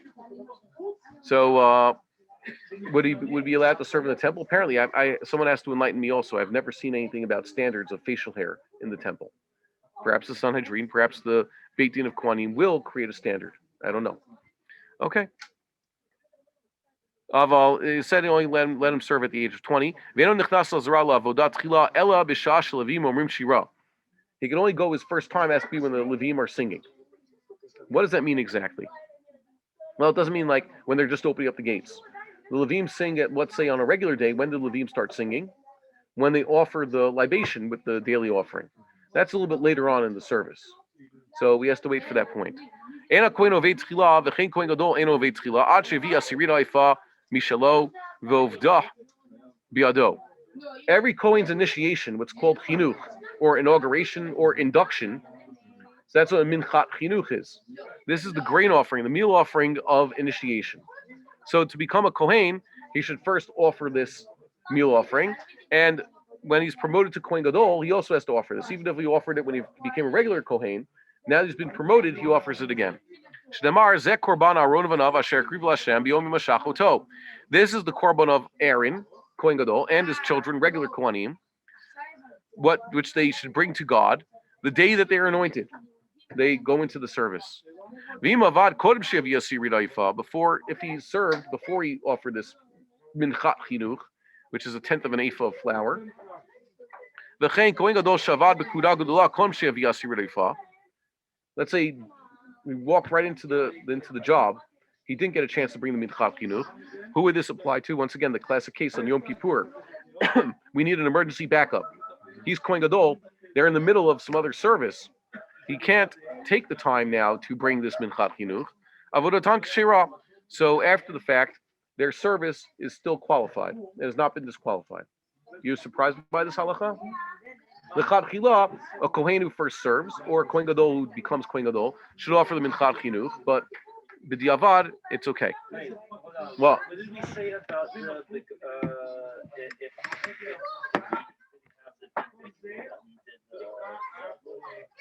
if he didn't have the big day kuna gadola, so he is invalidated the service.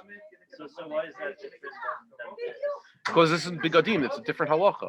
It says he's supposed to bring. Just a different zera. Yeah, the Xeris HaKasav is that when a Kohen gets first time in the service, he has to bring a minchat chinuch. Could someone just flick the switch so that the timer in there is off or disconnected entirely? In other words, doesn't make him a Kohen? He's always a Kohen. He just has a mitzvah that if it's first day on the job, as either a regular Kohen or a Kohen Gadol, he should bring this minchat chinuch. So it should go first, lechat chila. But if it didn't, so it didn't. Interesting halacha. You know that the Kohen Gadol brings the minchat chinuch on the first day, but then every day of his life after that, he has to bring a similar offering. It's called chavitei Kohen Gadol. You heard about this? We're going to get to chavitei Kohen Gadol. It's mentioned here in this halacha. Kohen shelo avad adayin miyamav. Kohen, for whatever reason, never actually served in the temple. 30 years old, finally makes it to, he finally left California, or he left Baltimore, and he's made it back to the Beis HaMikdash, and he's going to be able to serve today, at the age of 35. She'minu oto Kohen Gadol. And not only that, he has been appointed Kohen Gadol today. He has never served one day in the temple, and now he's already Kohen Gadol. Hareza mivi asiri taifa, v'ovda biyado techila. First, he brings one minchat chinuch and does it himself. Kishar chinuch kol kohen edyot, just like the induction of every other ordinary kohen. V'achar kach makriv asiri taifa shniya. He brings yet another asiri taifa, another minchat chinuch, shei chinuch kohen gadol, which is the initiation into the high priesthood. V'achar kach makriv asiri taifa shlishith, a third minchat chinuch, a third tenth of an ephah.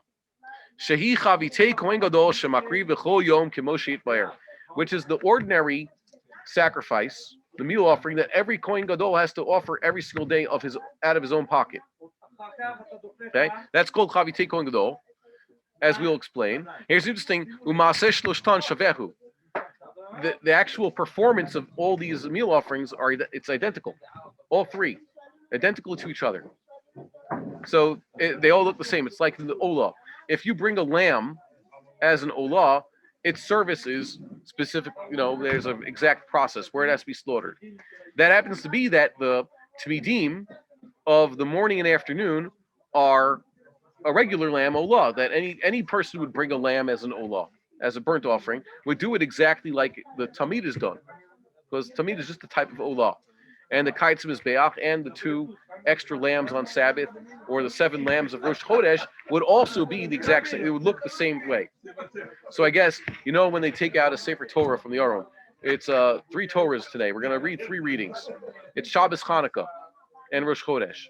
So they're going to take out 3 Torahs. So to differentiate the Torahs, what they do, they hang a plaque on each Torah, Sefer Rishon, or Sefer Aleph, Sefer Bet, Sefer Gimel, right?